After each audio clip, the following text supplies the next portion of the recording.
Dari informasi topik pilihan berikutnya kami akan mengajak Anda untuk menyimak informasi emiten pilihan pemirsa ini masih berkaitan dengan rilis kinerja emiten di kuartal ketiga di 2021 dan kali ini ada PT Vale Indonesia Tbk atau Inco ternyata juga terdampak dari kenaikan harga komoditas dalam hal ini nikel di mana kinerja mereka di kuartal ketiga di 2021 ini terutama untuk laba bersih ini mengalami kenaikan lebih dari 60% secara year on year.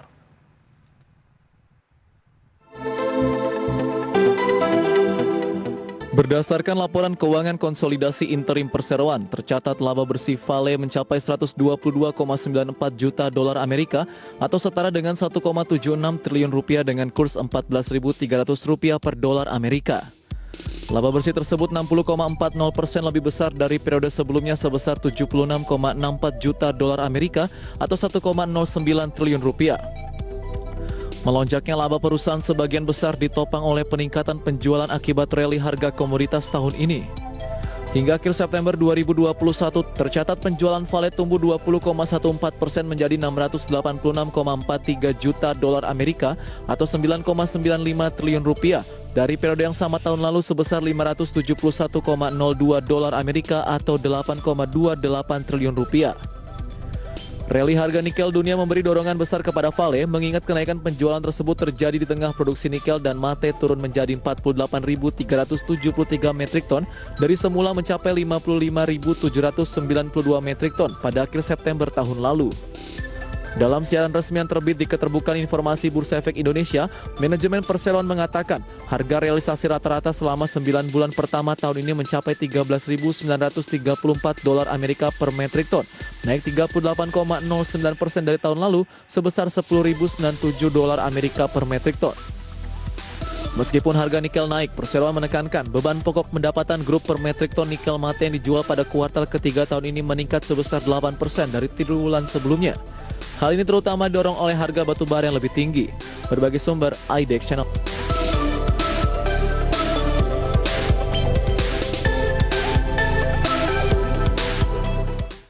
Ya, dari perkembangan fundamental dari Inco pemirsa untuk rilis kinerja mereka di kuartal ketiga di 2021. Berikutnya kami akan mengajak Anda untuk melihat beberapa informasi grafis yang berhasil dihimpun oleh tim redaksi kami pergerakan intraday tradingnya untuk Inco di sepanjang perdagangan hari ini beberapa bulan terakhir dan juga dari sisi valuasi. Langsung saja kita ke grafis yang pertama. Kita akan coba lihat pemirsa pergerakan Inco di sepanjang perdagangan hari ini. Dibuka di sesi pertama pada pagi tadi di level 4.870.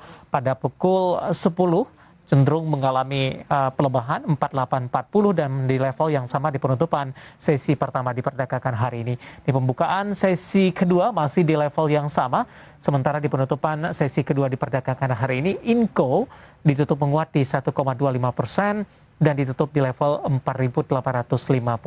Sementara range harga di sepanjang perdagangan hari ini level terendah ini sempat disentuh oleh Inco di 4.810, kemudian level tertinggi yang sempat disentuh di sepanjang perdagangan hari ini di 4.890. Kita beralih ke grafis selanjutnya, kita akan coba lihat bagaimana pergerakan saham Inco dalam beberapa bulan terakhir pemirsa. Dapat Anda saksikan juga di layar televisi Anda. Di April hingga Juli pemirsa masih bergerak di level 4 ribuan. Kemudian di Agustus ini sempat menyentuh ke level 5 ribuan, 5.400, dan di September masih berada di level yang sama namun lebih cenderung mengalami pelemahan.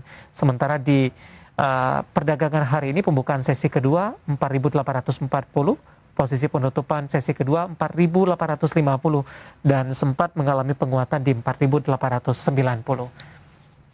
Berikutnya kami akan mengajak Anda untuk melihat bagaimana dari valuasi untuk Inco, apakah masih menarik atau tidak pemirsa.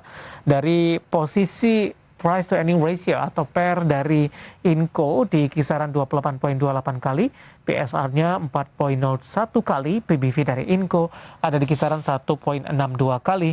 Sementara untuk PCFR, price cash flow ratio dari Inco ada di kisaran 11,56 kali. Kombinasi secara fundamental dan teknikal untuk Inco dan semoga bisa menjadi referensi untuk Anda dan lagi-lagi keputusan investasi tetap ada di tangan Anda para investor dan trader pasar modal Indonesia.